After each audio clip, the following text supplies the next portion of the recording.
Alright guys, good afternoon, and once again I welcome you to my YouTube channel. Today we're going to be discussing something very astonishing. I'm going to be taking you around 3 of the most iconic places in the world, and these places, they are actually worthy of your time. We're going to be telling you things about them that make them very iconic. That is number 1. Then we're going to be telling you a little bit of their history and why you should in your lifetime try to visit this place. The first place we're going to be talking about today is a place in the southwestern part of Russia. The name of this place is called Murmansk. You would want to ask, why Murmansk? What makes Murmansk a very iconic place? Well, I'd like to tell you that Murmansk is actually a very iconic place because of the peculiarity of what happens in Murmansk between December and January every year. I can tell you that Murmansk is a place that when you go there, or if you happen to go there, you might want to visit that place sometime in the future. Between December and January, these people, that is the residents of Murmansk, they are thrown into perpetual darkness. It means there is no single sunlight in Murmansk for a period of about 40 whole days. So on your screen right now is a picture taken in Murmansk at noon. That should be about at 12 o'clock Nigerian time, 12 o'clock noon in the afternoon. So I'd like you to see how dark the place is. So I want you to comment on this video that if you were to be a resident of Murmansk, how would you feel having to live for whole 40 days without setting your eyes on the sun? The second place I'd like to talk about is still also a place in Russia. This particular place is a village, and the name of the place is Oymyakon village. Now, Oymyakon village is actually known and named after the famous Oymyakon river.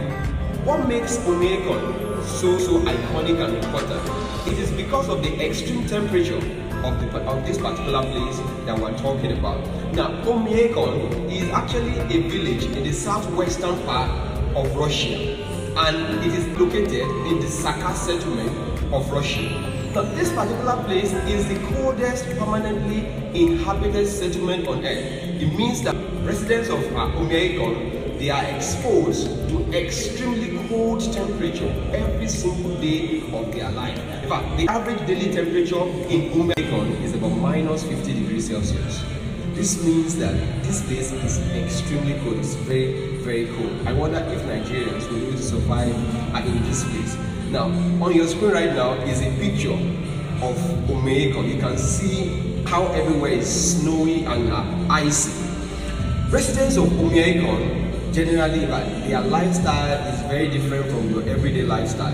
When they want to go to bed at night, they will most times always have to leave their cars running. They don't switch off the ignition of their cars. Why?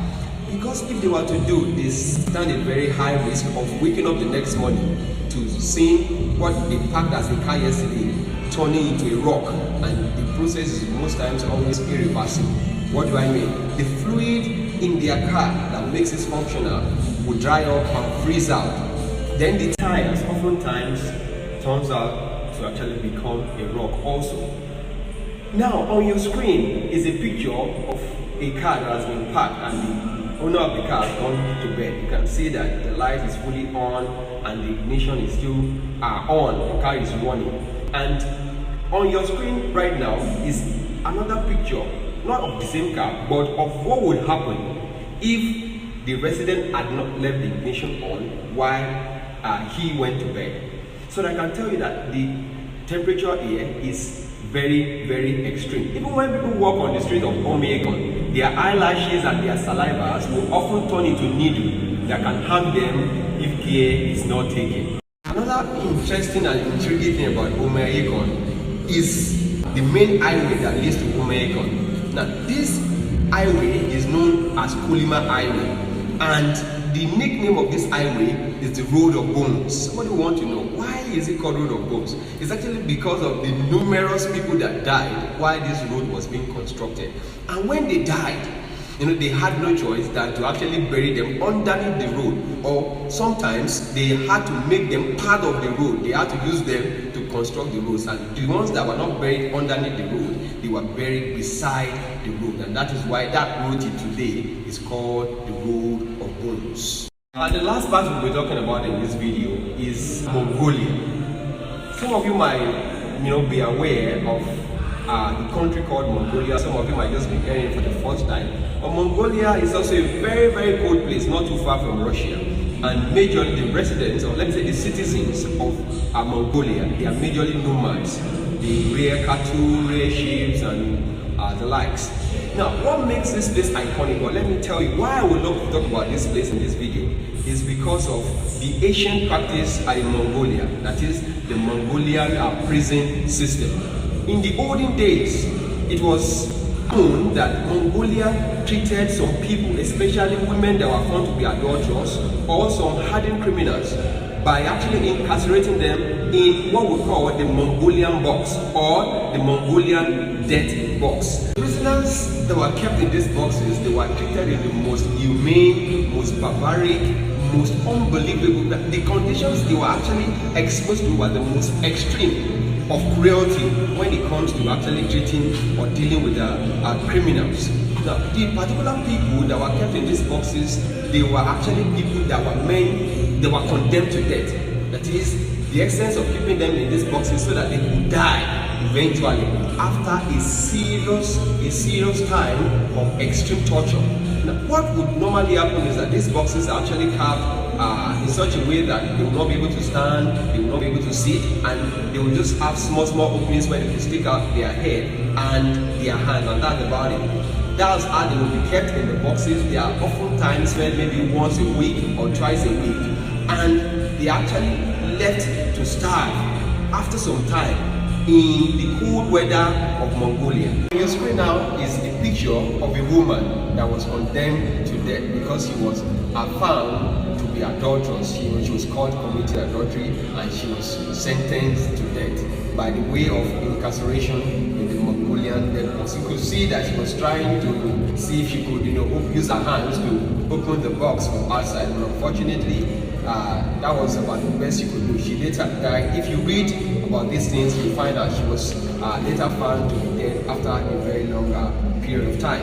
Now, if you look at your screen again, you see another picture of so many of these boxes. These are actually criminals that have been condemned to death, and they were kept in these boxes and they were locked up in dungeons deep down beneath the prison system, where they were isolated from every form of activity. There was nobody attending to them, nobody was even saying hello to them, and there was no human interaction whatsoever. In fact, I can only imagine how tough, how hard life must have been for them. There was no way to commit suicide. They had to just see it out. They had to just resign to fate. There was nothing they could do about their situation.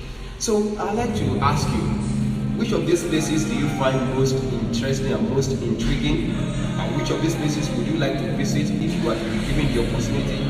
Would you like to visit Murmansk, where people are thrown into perpetual darkness for a period of 2 months, or let's just say approximately 40 days? Is it Oymyakon you would like to visit? That is the coldest part of the world. Or is it the ancient locations of these Mongolian death boxes? Or would you also like to know where the Road of Bones, or let's call it the Kolima Highway, where it is located? So guys, I'd like you to comment below. Let me know what you think. Also, like this video. Please subscribe to my YouTube channel and turn on the notification bell so that you'll be the first to be informed whenever we release any new video.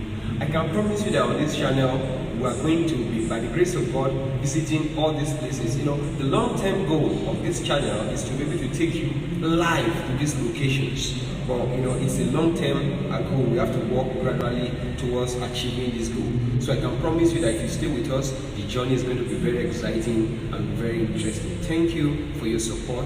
God bless you. I love you and I appreciate you.